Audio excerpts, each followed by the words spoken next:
If you already have a website and an audience, then you can skip this video. Otherwise, it's crucial that you keep watching in order to ensure that your brand is aligned with your business model and the product you're selling. A good place to start is by asking what exactly a brand is. A brand is much more than a logo. Rather, it's an ethos, a mission statement, and an approach to business. The logo simply tells people that the product or service they're receiving adheres to the same standards as whatever else they've used from you in the past. You start your brand by choosing why you do whatever it is you do. Why should people care about your business? How are you different from other companies offering the same thing? How do you want the world to change as a result of your business being a part of it? This is what allows a company like Apple to capture the imaginations of billions of people and to create such loyal customers. Apple isn't just about selling hardware. It's about selling beautiful hardware that feels personal and that is aimed very much at creative, rule-breaking individuals as opposed to big businesses. When the first Apple computers were released, the only real competition was IBM. And by taking this stance, Apple was able to differentiate itself a lot and get a lot of excited followers as a result. The same goes for many businesses that are setting out to create a greener planet. These companies are doing something more than just making money, and their fans love them for it. This is enough to make people choose their products instead of the same products offered by another business. And this ethos means that people know instantly that the service is aimed at people like them. So ask yourself what the driving motivation behind your business is. You're a fitness company. Okay, but what is it that you really believe in? Why is fitness important to you and your customers? Do you think that people are happier when they're well? Do you want to help the average person to have a more fulfilled life thanks to a healthy lifestyle and diet? Or do you love the idea of becoming more powerful?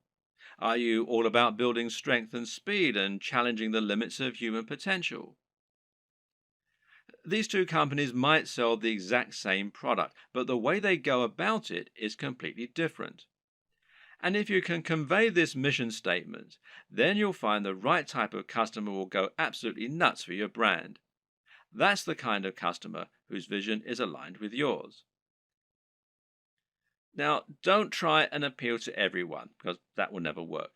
Instead, try to appeal more to the right kind of person. One way to do this is through your logo and your web design.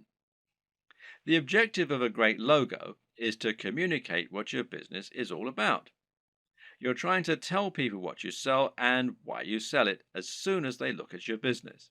So, say your company was all about health and natural products.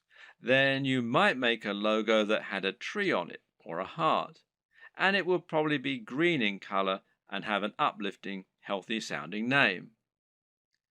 Conversely, if your business is all about punishing workouts in the gym, then your logo might include a picture of a dumbbell or a barbell and have the word iron in it somewhere.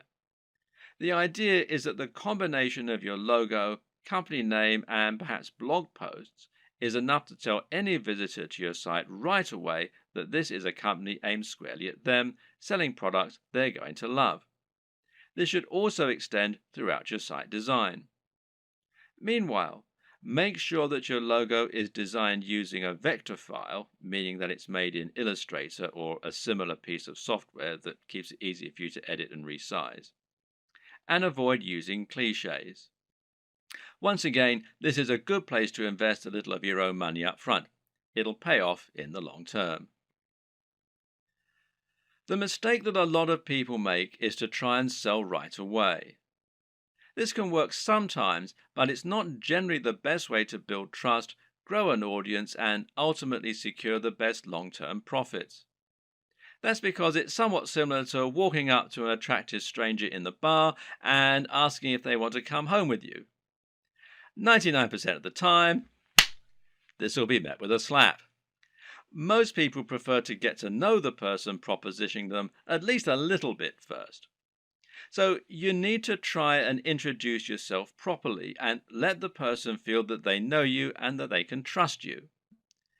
This is the exact same for a business when you're trying to sell something. Imagine approaching a stranger in the street and asking if they want to buy from you.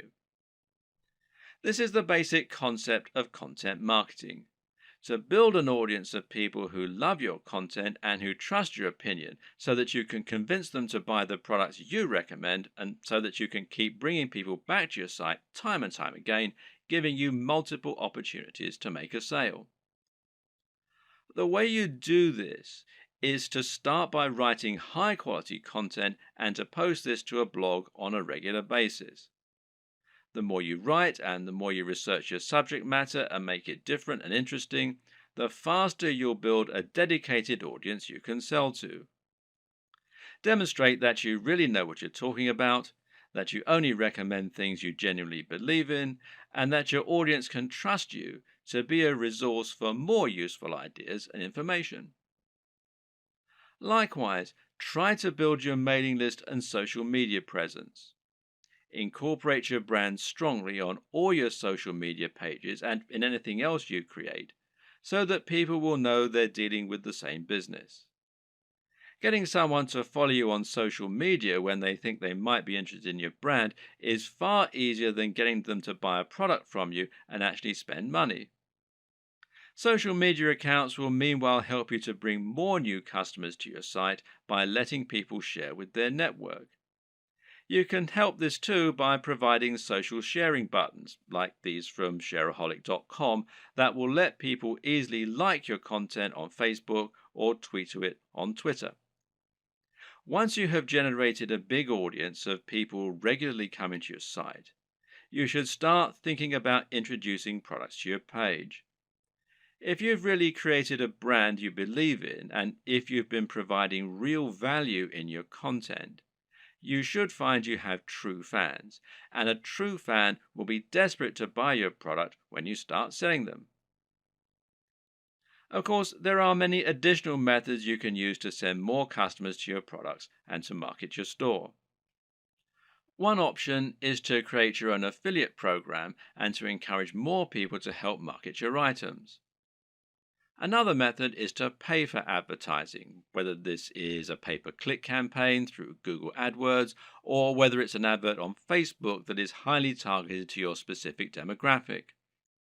This works well in scenarios where you're selling from eBay or Amazon and aren't trying to build up an audience. If you're going to pay for advertising, though, you need to calculate the LCV, now that's lifetime customer value, of each customer. This will allow you to ensure that whatever you spend on your ads, you're making more back and thus seeing strong ROI or return on investment. But to take this next step, you're going to need to make another new addition to your business. And I'll talk about that in the next video.